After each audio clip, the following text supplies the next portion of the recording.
So today I decided to give you all some pointers on 6-ball juggling. And essentially, first of all, before we even get started, you probably all know that there's two different patterns that you can juggle 6 balls. So the first one would be juggling 6 balls in sync. So both hands throw at the same time. And the second version, which is probably the more common version, and also the version that you, I think, want to start with because it's a little bit easier, even though it might seem more complicated at first, the async pattern.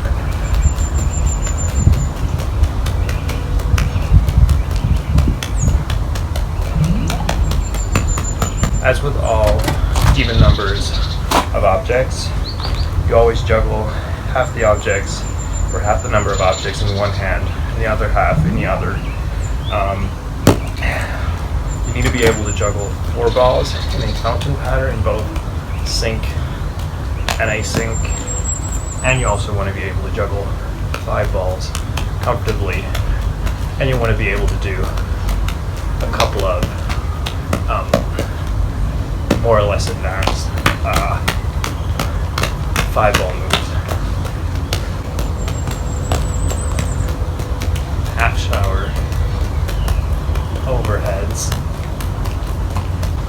In order to warm up for this, I think it's a good idea to just go through your basic practice routine, meaning going through all your 3-ball moves, going through all of your 4-ball moves, and then working your way up to 5, and really making sure to first finish off with all of your 5-ball moves. So go through your entire, 10, 15, 20 minute, maybe even longer 5-ball moves that you work on every day before going on to 6, and really make sure you've got good control over the different heights that you can juggle 5 balls at.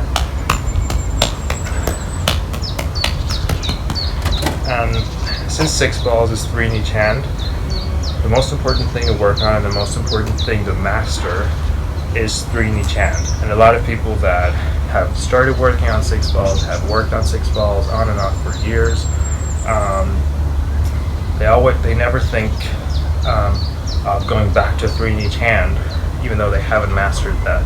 And when you tell them, well, you should be able to do 3 in each hand, they say they can, or they're able to do it, but they're actually not able to do it. So this is what 3 in each hand looks like.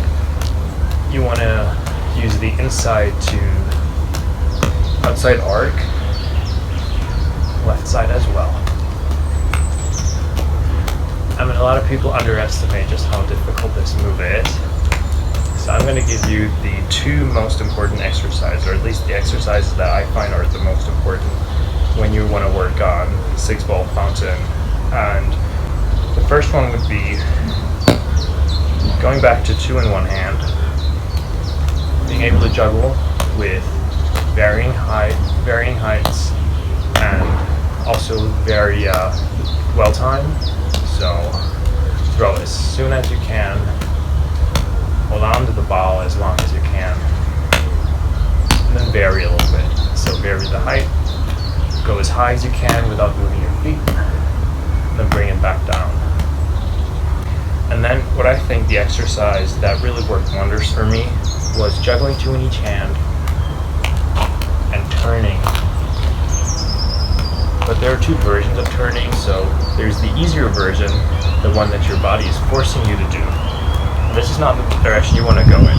So what you want to do is throw from inside to outside, follow the inside to outside arc motion with your hand, and turn in the same direction, which will force you to scoop even more, to make even more of that inside to outside motion with your hand. And in the beginning it's going to be really hard. You're going to be struggling, forcing yourself to do that. But then after a couple of weeks you're going to get used to that, and will just make that motion a lot easier. And then when you don't turn, when you work on each hand at the same time, working on 4 balls and 6 balls, that motion will be a lot more natural. So you work on that with either side. And then you add the 3rd ball. And like with all other patterns, you start with the flash, and then you slowly add more throws and catches, and you work your way up. But it's really important to not only work on 3 in one hand, but also work on turning, and then make it as difficult as you can for yourself. And never use correction throws, so you might be tempted to, when it's going a little bit in that direction, to make a correction throw and get back out. But I wouldn't do that necessarily. Always try to, even if it seems hard, always try to retain the inside to outside arc. And whenever you have to make corrections, so I'll give you an example, try to just make more of that motion to get back to where you started from.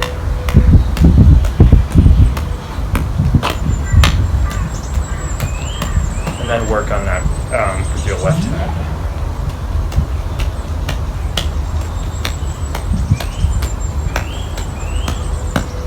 When you're running 3 in one hand, what you want to visualize is always the ball that's up, and that should be your focus when you make the next throw. So if the ball is here and I visualize it, I want to make the second throw a throw that to the left of the ball that's already in the air. So always visualize the ball that's already in the air before you make the next throw. That way they won't collide.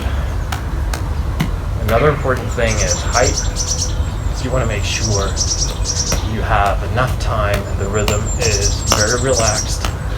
And you also want to make sure the throws are separated. So a lot of people either throw too high or too low to begin with, and then it just looks like this.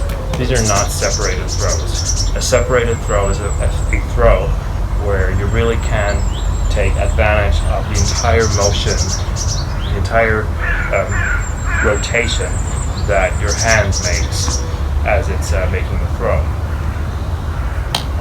So raise your pattern a little bit if you need more time, and make sure you have enough time to complete the motion every time you make a throw. And same for the left hand. And then as that becomes easier and easier, try to see if you can go a minute without making an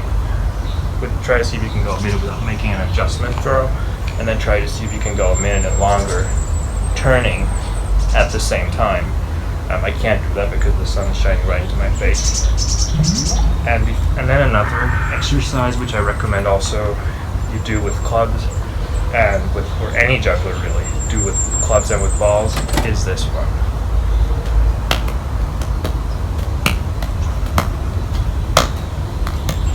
It's constantly going from async to sync and then back to async on either side with a high throw. So if you do it with breaks, it would look like something like this. You go from async to sync with a high throw, back to async with a high throw, and then you repeat the same thing on the left side. Go to sync, back to async with a high throw. And then you just do that continuously on either side. So it would look something like this. Sync to async, sync to async, sync to async, sync to async. And just keep that going. It'll give you a good idea of what the rhythm feels like for 6 balls. And I also think it's important to visualize patterns.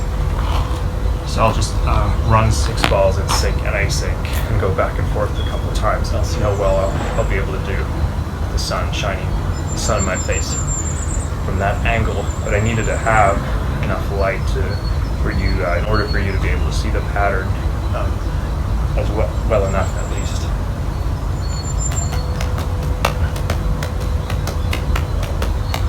Also try not to move my feet. And then when you're able to go from sync to async, instead of 1, like with 4, you're gonna have to do 2 high throws. And you can also do that from either side, which is a good thing to work